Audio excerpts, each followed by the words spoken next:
Hi everyone, we're Group 19, and we'll present our debate arguments in motion of the topic of information technology-enabled globalization is hurting people in developed countries. Before we begin, let's start by defining a couple of terms. Globalization, as defined from several sources, is the integration of international trade, economies, and cultures of nations worldwide. A developed country is a country that has a mature economy with advanced and developed technological infrastructure. Examples include both Canada and the United States. Our debate arguments have been divided into two segments: negative economic and social aspects of globalization enabled by information technology. We'll first begin by discussing how globalization negatively impacts worldwide economies. Globalization has resulted in the financial growth of many companies worldwide. Information technology has enabled businesses to diversify their consumer and supplier platforms and management of assets through the use of the internet. However, there are many unfortunate consequences of globalization, which leads to our first argument, where globalization enabled by IT has led to higher rates of unemployment.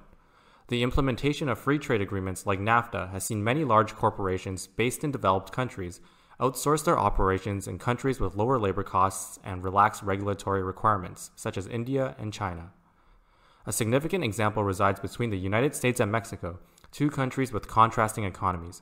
Per the Economic Policy Institute's study, over 800,000 jobs have been lost from the United States to Mexico since the signing of NAFTA in 1994.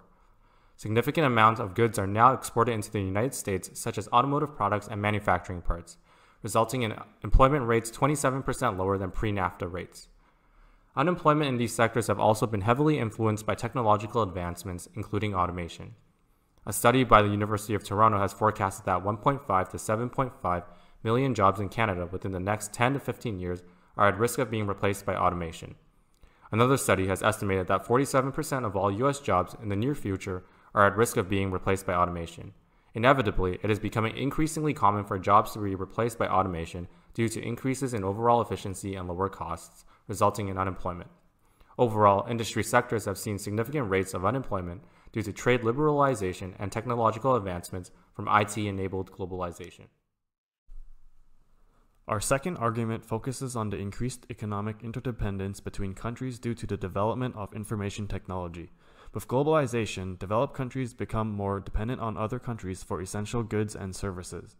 Goods such as food and clothing can be obtained from developing countries at a lower cost, resulting in developed countries to be dependent on imports rather than producing goods domestically. However, the dependence on food imports results in a vulnerability of the economies for developed countries. For example, over the past 50 years, grain imports in developed countries have increased more than five-fold worldwide. Due to the over-reliance on grain imports, there exists a risk of shortage if rising prices or poor harvests prompt countries to impose grain export bans, as observed from Russia in 2010. Moreover, economic interdependence caused by globalization not only harms countries that rely on imports, but countries that also rely on exports as well. Globalization encourages international trade, but trade itself is sensitive to political and economical changes such as tariffs and other forms of trade protection. An example of this is observed between the United States and China, who was previously the largest importer of American soybeans. In 2017, American farmers exported more than $12 billion worth of soybeans to China. However, a 25% tariff imposed by China in 2018 decreased these exports by 94%. This was ultimately disastrous for the American agricultural industry. Our third argument focuses on the wage gap and economic disparities that have resulted from globalization. As we previously mentioned, many companies have outsourced their operations to other countries since it saves a lot on production costs and wages. Also, many low-paying jobs and skilled trade jobs have been replaced by automated processes that can work continuously 24/7 with more precision without many human error factors. Within developed countries, this has increased the income gap or inequality between the upper and lower classes to record highs. One of the most alarming statistics regarding this matter can be found when we look at the combined GDP of all G7 countries over time. In 1990, the combined GDP of all these G7 countries accounted for almost two-thirds of the global GDP. However, this number has recently dropped to below 50% as a result of industrialization. Globalization of IT enabled companies to move their manufacturing operations to external countries, making the economies of these countries service-based rather than manufacturing-based. In 2014, manufacturing employment in developing countries was 4 times than that of developed countries, and these changes favored the upper class, which are often educated in white-collar positions, while the lower class, such as general laborers and skilled trades, undergo hardship. The decreasing amount of manufacturing jobs in developed countries means that the lower and middle classes will suffer from decreases in wealth. Now that we have thoroughly presented about our arguments on the negative impact of globalization on an economic scale, we will now focus on the impact of globalization on a social scale. In recent years, billions of dollars have been spent on improving IT infrastructure worldwide, allowing for data and information transfer between countries to happen seamlessly. However, this has provided the means for foreign countries to unethically involve themselves with the politics and social order of other countries, leading to our fourth argument, where improved IT infrastructure is proving to be detrimental to the general population. A prominent example of this was observed during the 2016 presidential elections, where improved computer networks and hardware allowed Russia to hack the Democratic National Convention, resulting in public distrust towards the political system reaching an all-time low. Furthermore, improved data centers for social networking platforms like Facebook enabled Russia to run scripts for thousands of bots to exploit divisive issues such as the Black Lives Matter movement and incite radical groups such as the alt-right to create social disorder, as shown by the rise in reported hate crimes of 17% from 2016 to 2017. This is a significant increase, as prior to 2016, the number of reported hate crimes was in a downwards trend. In summary, connectivity enabled by globalization between countries due to improving information technology has allowed foreign influences to have significant consequences on developed countries.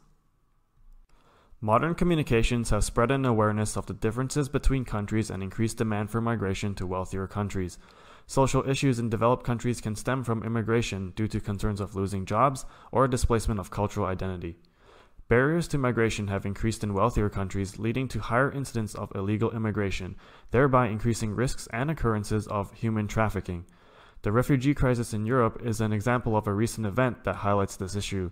In 2014, nearly 600,000 asylum applications were filed in the European Union, but in 2015, the number of asylum applications dramatically increased by 122% to more than double 2014's record to reach 1.3 million.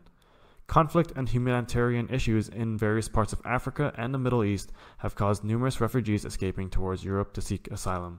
These events stress the capabilities of a country to absorb large waves of refugees in a short period of time, causing economical and social burdens onto the local population. The refugee crisis has also given a platform for global nationalists to rise in popularity, generating social and political tension throughout countries affected in Europe. Lastly, our final argument focuses on the degradation of national culture and languages by the effects of globalization. Languages that are commonly used by the majority of the globalized world, such as English, will slowly dominate over less spoken languages and dialects. This can lead to the assimilation of indigenous cultures and a loss of cultural identity. Between 1951 and 1981 in Canada, the percentage of Aboriginal people reporting an Aboriginal language as a mother tongue declined from 87% to 29%. The loss of language is being perpetuated by the influence of Aboriginal individuals to mainstream English-speaking society, as people tend to assimilate to increase their social mobility. The growing effectiveness of IT has greatly accelerated this process by providing developed countries an enhanced level of communication. Almost all indigenous languages in Canada are endangered, and English is the prevalent language used on the internet, which influences community members to immerse themselves in Western culture. Thus, exposure to the internet and associated technologies causes the indigenous people to change their ways of life and ultimately impacts their cultural traditions. In summary, the economic and social aspects of IT-enabled globalization has a negative impact on the general public of developed countries.